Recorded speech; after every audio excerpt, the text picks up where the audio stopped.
The spotlight this morning is firmly on the unfolding dispute between Dangote Refinery and the Petroleum and Natural Gas Senior Staff Association of Nigeria, PENGASSAN.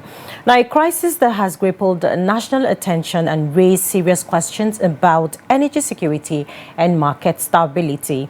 Now, the standoff began after PENGASSAN accused the refinery of unlawfully dismissing more than 800 Nigerian workers for joining the union and replacing them with expatriates.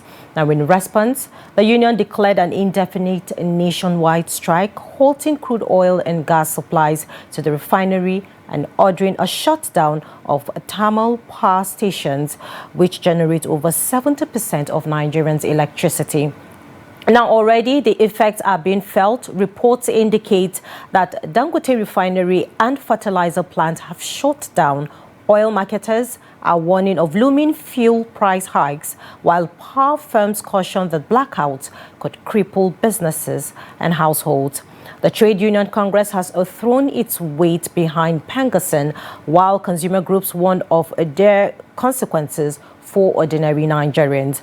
Now, Dangote, however, has denied wrongdoings, accusing the union of sabotage and stressing that the dismissals were based on safety and efficiency concerns, not anti-union sentiment. Now, meanwhile, the Minister of Labour has convened an emergency meeting in Abuja as pressure mounts on both sides to compromise.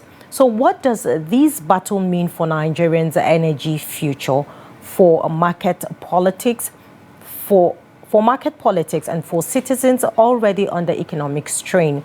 Now, to help us analyze the latest developments, we are joined by Mr. Olabode Sowunmi, CEO of Cabtree Limited and Chairman of the Hydrogen and New Energy Committee of the Nigerian Gas Association. Thank you for joining us this morning. Good morning. All right, let's jump right in to begin. Now, can you give us your assessment of, the standoff between Dangote Refinery and PENGASSAN? How significant is it for Nigerians' energy sector? Okay, so I think basically this is more of an issue between Dangote and his employees, who are now members of the union. You will recall that there was a standoff between the union and the Dangote management over the right of the employees to become union members. So because the industry is a bit fluid, like with any industry, so there are people who have worked in other companies before, who were now working with Dangote, who felt that the conditions within Dangote group could improve. So as a result, they reached out to the union and all that, and the union now weighed into it, and that was what led to the standoff. Basically, the PENGASSAN, NUPENG are by far the most influential and the strongest of the unions in Nigeria, and they've been so strong that they've had to get even governments, as was exemplified during the military regime, to listen to them. The fact of the matter is that while it affects, or is seen to affect, the nation because of the role that Dangote Refinery and the fledgling role that it's playing, the truth of the matter is that it's really a Dangote issue with his own employees. The mistake, which I think came out from the sack letter, was that it was not individualized. In other words, it was not like they were, because they didn't join the company as a group. Okay. So if there were people who were going to leave, they have to leave individually. There has to be different consents for it. So they were sacked as a group, and they were sacked a day after they joined the union. So it doesn't take too much intelligence to know that they said the witch cried yesterday, the baby died today. Who does not know it's the witch that? So, and that is perhaps the strongest cause for going on strike, the welfare, of the other citizens. So that reason is why it is contagious, so to speak, for the Trade Union Congress and all the other associations to want to join. So they are seeing it as for want of a better word, victimization of some of their own employees. Now, employee unions may not be as strong in, say, cement, in the food, in health, and all that. But that's not the case with the oil and gas industries. Because even the international oil companies who have diplomatic leverage, who have by far more money and influence, have had to relate and deal with these unions. So at the end of the day, at some point, they will have to deal with the unions. And the earlier they nip the issue in the bud, the easier for everybody, because as the issues linger, it becomes more complicated. Egos start to come in. Then it becomes who will bow down for who and all that. Right. So those are the things. So,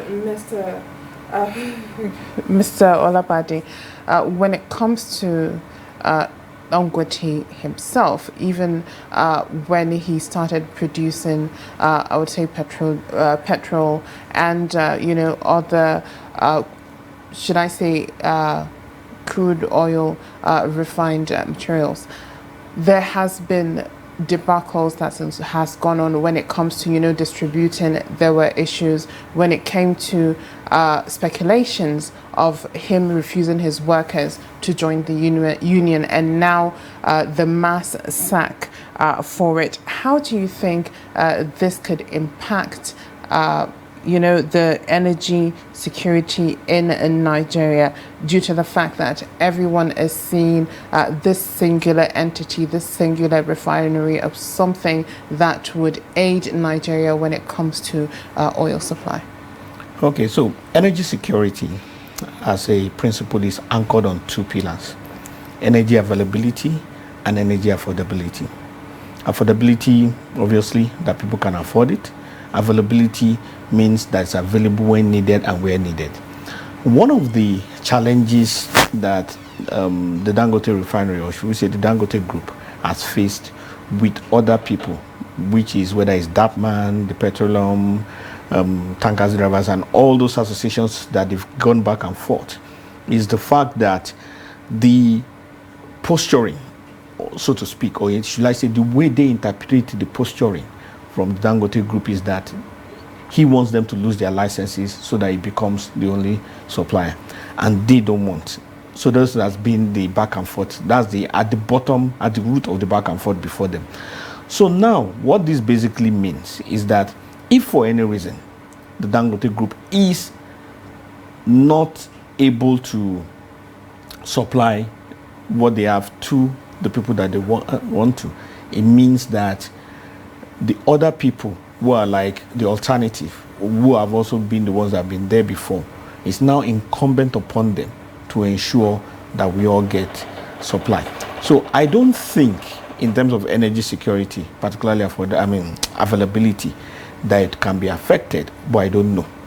You get, it is those who are on the field who are really plugging the needles and plugging the plugs into the plugs that will know the actual for. But theoretically, based on the supply chain and what is available, they should be able to meet it. That is not to say that the Dangote refinery is not needed to ensure proper energy security for the nation. All right, the federal government has come in now to, find or make sure they come to a resolution when it comes to handling their dealings.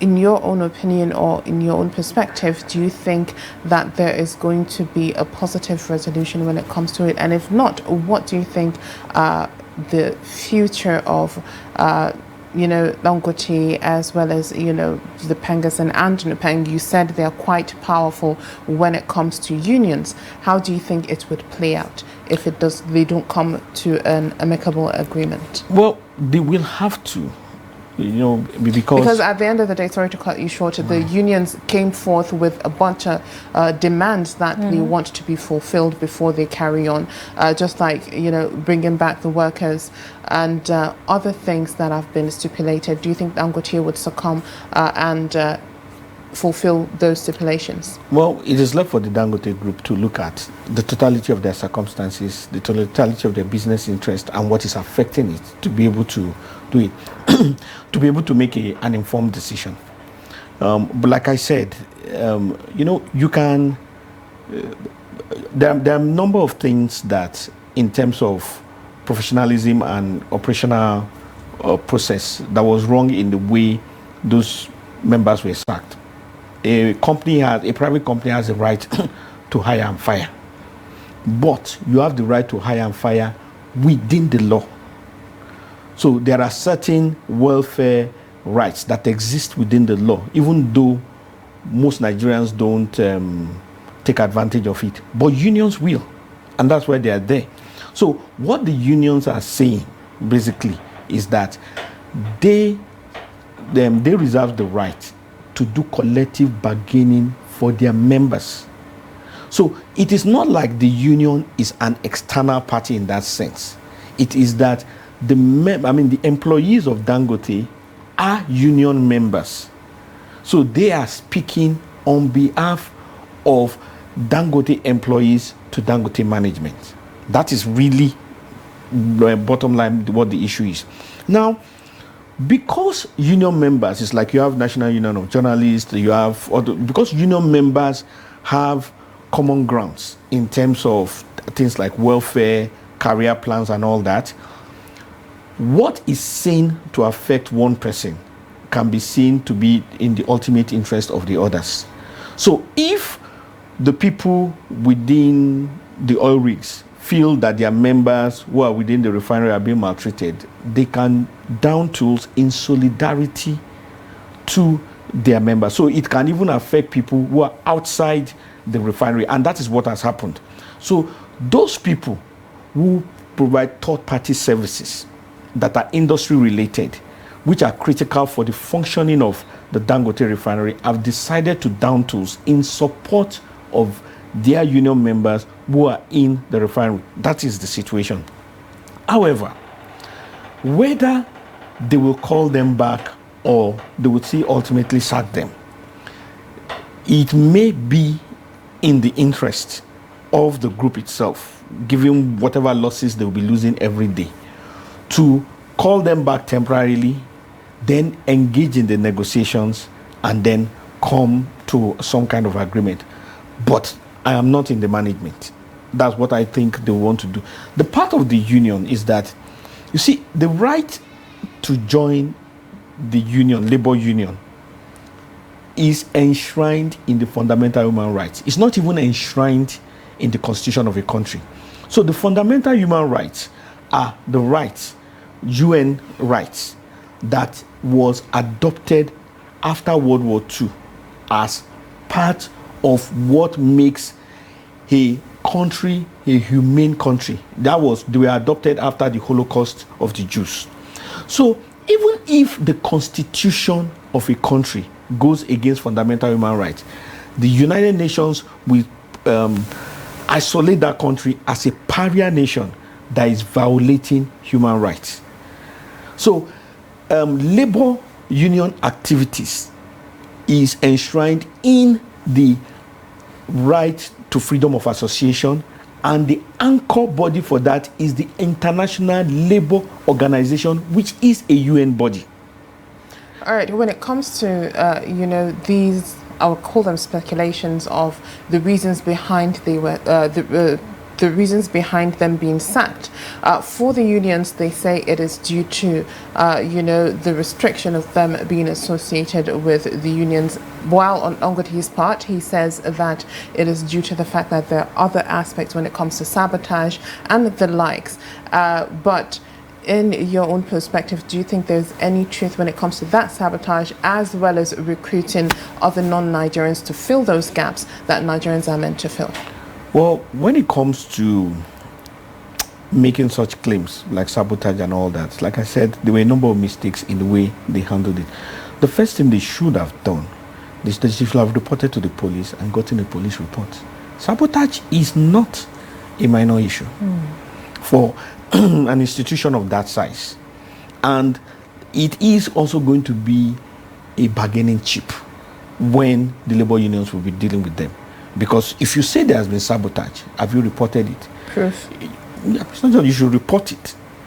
then if you have not reported it, when are you going to? Because when they report it, the police will come in there. They will interrogate. They will investigate. They could come in with a report that says there actually was sabotage, so and so parties are likely to be involved. Or they could come in and say it was a hoax. Because those are things, those were mistakes that were made in doing those kind of, because even they may have seen a situation or a circumstance which to them could interpret as sabotage, but which may not be. It takes people who are experts in that, because you could see red on the floor. It could be ketchup. It could be blood.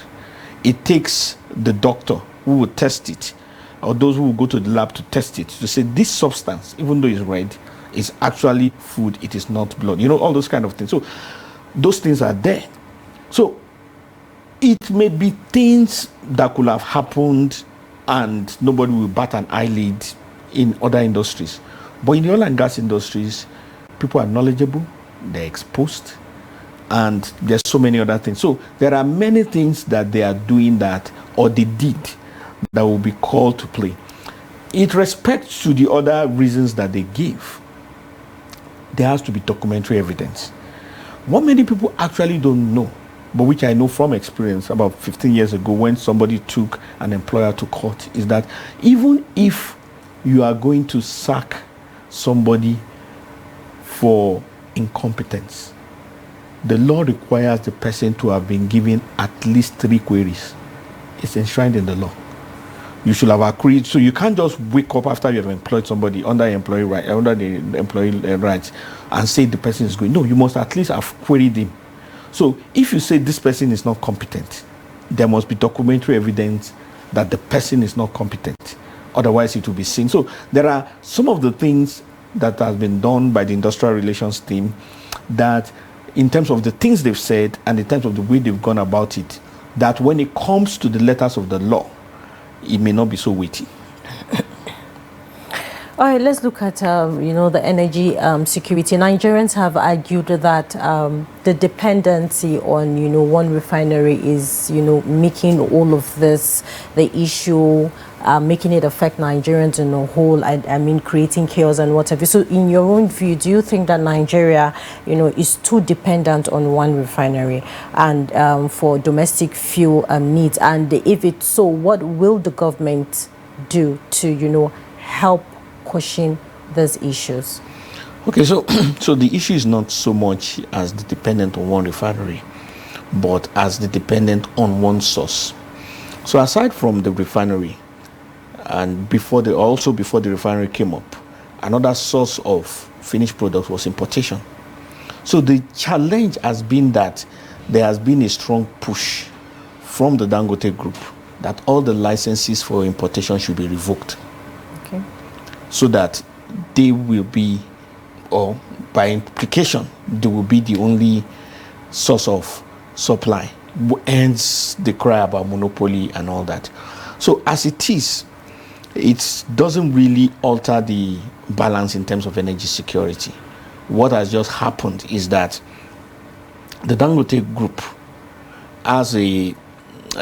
may be hampered because of the labor dispute with their ability to produce, but it does not hinder the other existing group, the DAPMAN, the Petron, from going about their own business in terms of supplying. Mm-hmm. So it is more of the group itself that will be in that rather than the whole of the country as a whole.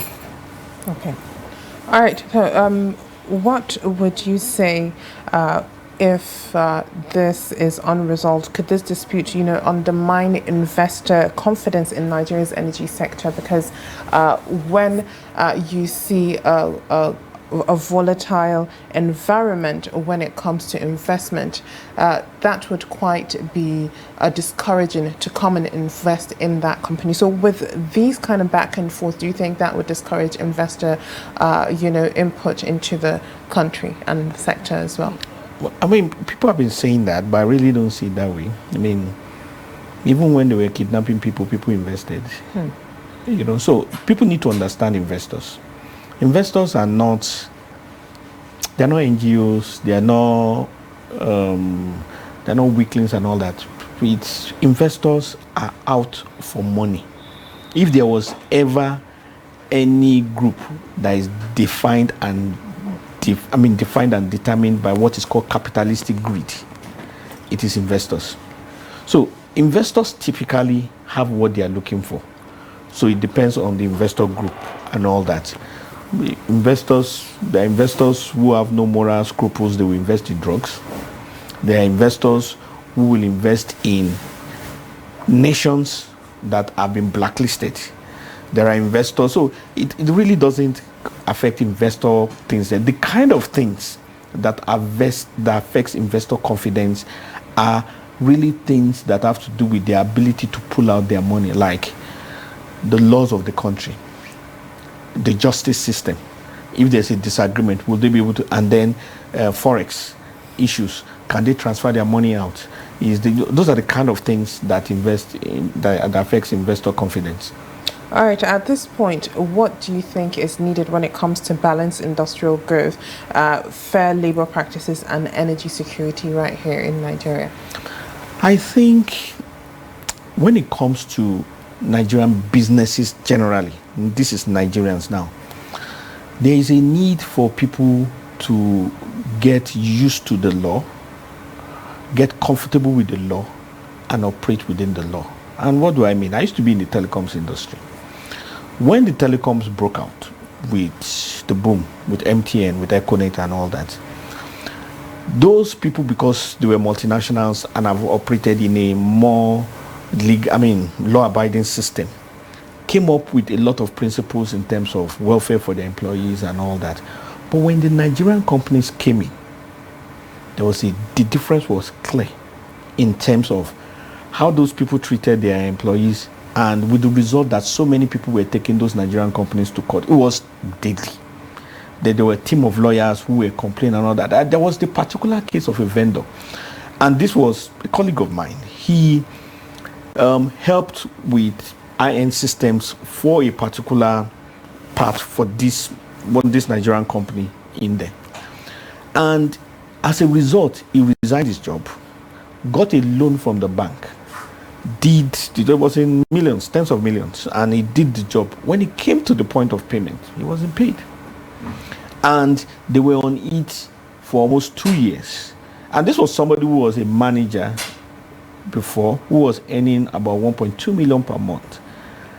He lost all the profit that could have gotten from that job due to bank interest. And it wasn't that the company didn't have the money. There were just some people that felt that, young man like you, what are you doing with so much money? And so there are things that Nigerian big men, so to speak, do because they just feel they can get away with it. So, and it's not just Nigerian big men, it's Nigerians generally. So that's why I say that people need to understand that as much as an employer has the right to hire and fire, but he has the right to hire and fire within the law.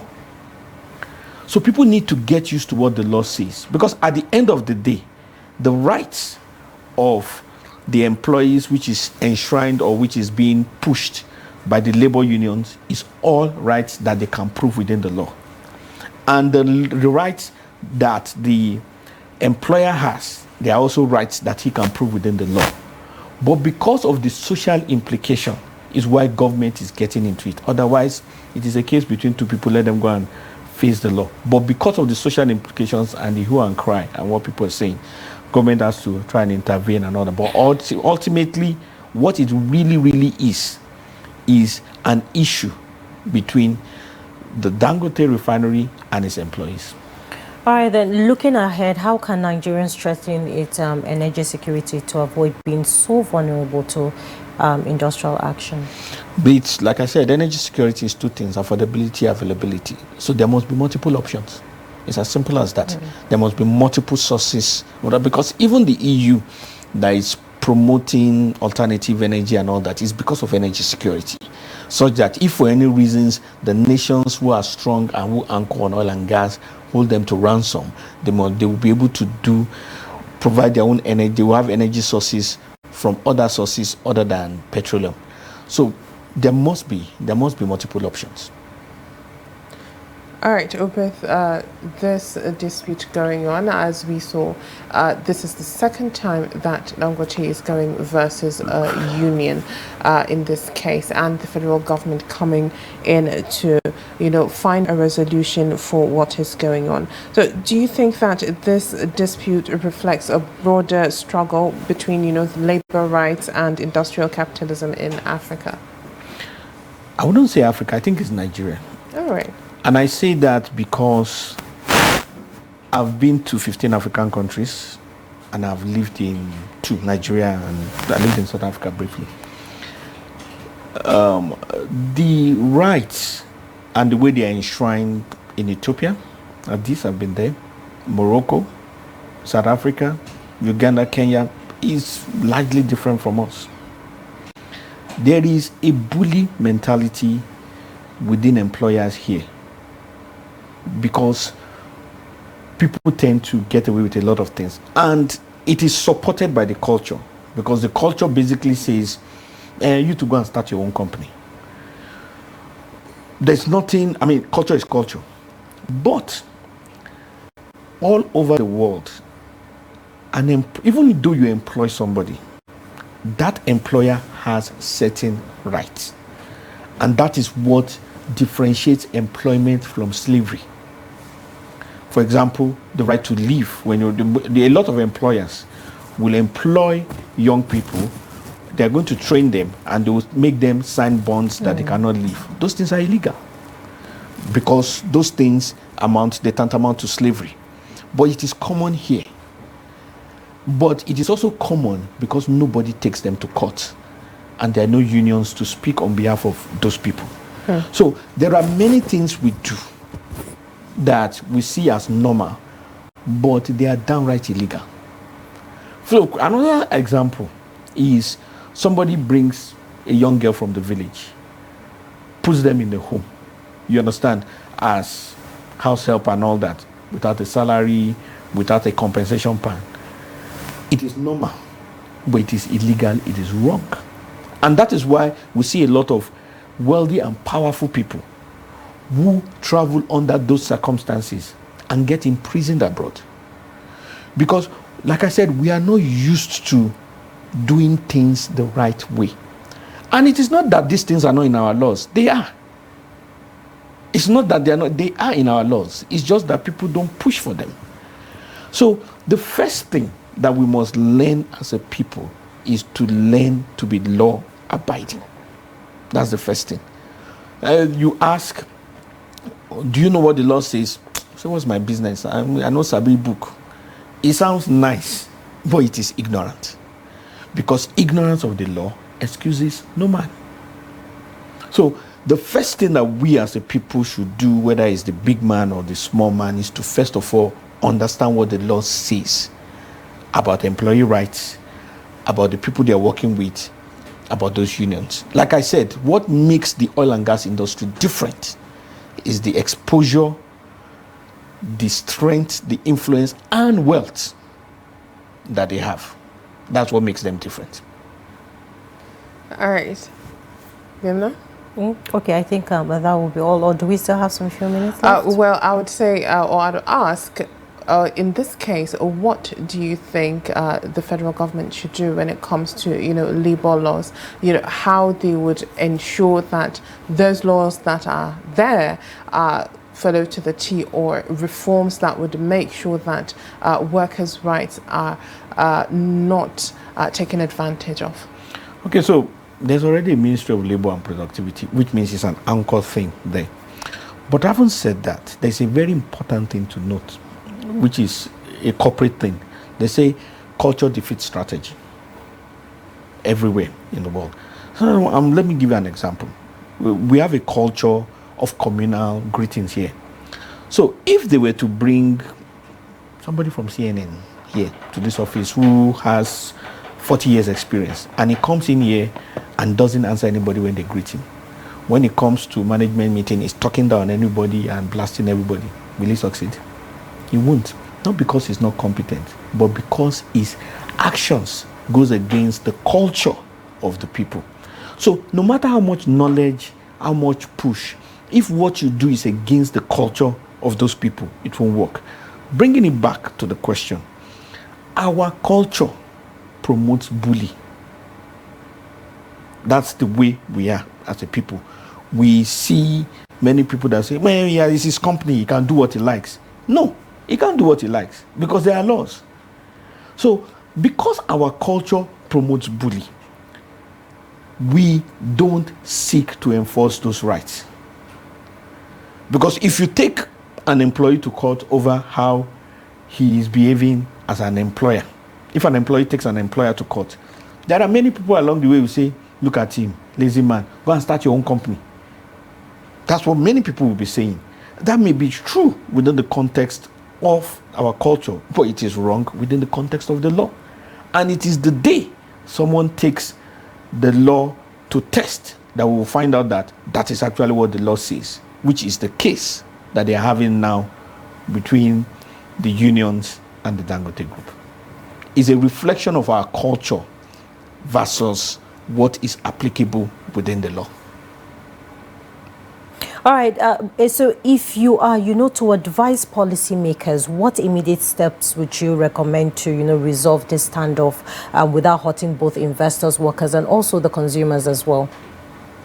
It's a conflict. There will definitely be, it's not a party.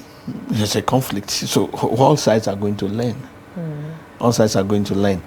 How it ends is determined by the wisdom and the humility of all parties, because this is a humiliating experience for everyone. The government has limitations in what they can do. Government cannot force the unions without breaking the law. Yes, there's been something circulating on social media about the Abacha government proscribing the unions, but those people who were involved in those unions have been honored even after they died, which means that ultimately in the long run, despite that fact that the government had the power, what those unions did was seen to be the right thing at that time. So there is a difference between confusing might with right. You don't solve every problem with force. There are problems that are solved with wisdom. And it is the process of acquiring that wisdom that this conflict will be. Because even couples quarrel. The quarrels are not supposed to damage the relationship. They are supposed to help both parties to understand each other better, to avoid further quarrels in the future. If these things are not resolved properly and they swept under the carpet, it will still result into greater problems in the future. And that's why I was talking about issues being nipped quickly to avoid it getting complicated. All right, speaking of this dispute that is going on between Dangote and the unions, a lot of people are saying that it might make, should I say, the market volatile, whereby there would be or might be scarcity if they do go on strike. Aside from that, having Dangote being one that is on the Naira for crude agreement as well, and he stopped the sale of on this agreement at this point because he said it has lapsed, and other companies that are still on the agreement, they can come back for a refund. Do you think that this little stint in the stoppage of a sale based on the Naira for crude agreement would cause some sort of withdrawal or scarcity in the market? Well, even at the moment, I don't think the Dangote Group is supplying 70%, maybe like 40% of our consumption, even at the moment. Because even the refinery, I think, is operating at about 50% capacity. So if we don't pray, for any reason, this thing continues and they're not able to supply, it means the alternative sources that exist will come into play. There may be, whatever percentage, even 30% is significant. So definitely the nation should feel it. So it is, how we will feel it is a matter that remains to be seen. We can make predictions, we can make extrapolations and predict. But I don't think it will lead to scarcity in that sense. There may be greater scarcity in the interior, like you are going to Potiskum or you are going to Jalingo. Those kind, yeah, there may be issues along the way, but I don't think in the major cities is going to reflect in the dimensions that people are thinking. And like I said, those are some of the implications of energy security in terms of energy availability, in terms of multiple sources. All right. All right, in your view, do you think, the government should act more as, an arbiter protecting workers or, as a stabilizer safeguarding energy security? Okay, so you need to see this thing in a holistic sense of how the free market works. In terms of the free market, there are laws for interactions, then there are regulators. In other words, you have regulators for each industry. What government is to do is to operate more like a big brother. So if companies are collapsing as a result of their inability to make profit or as a result of excessive demands from their employers, all those kind of things, government can come in with bailout and all those kind of things. On the other hand, if the companies are on the higher hand and there is excessive suffrage from other stakeholders like customers, like the employers and all that, government can also come in to do this. But what government is doing needs to be understood. It's basically advisory. Government is not for a free market and for the market to evolve and for the people to acquire the necessary wisdom. Government cannot take sides, cannot even be seen to take sides, because it's a free market enterprise. Free entry, free exit. All right. Thank you very much, Mr. Olabode Sowunmi, for unpacking a lot for us when it comes to Dangote versus the union. So thank you very much for being coming. on. The pleasure is mine.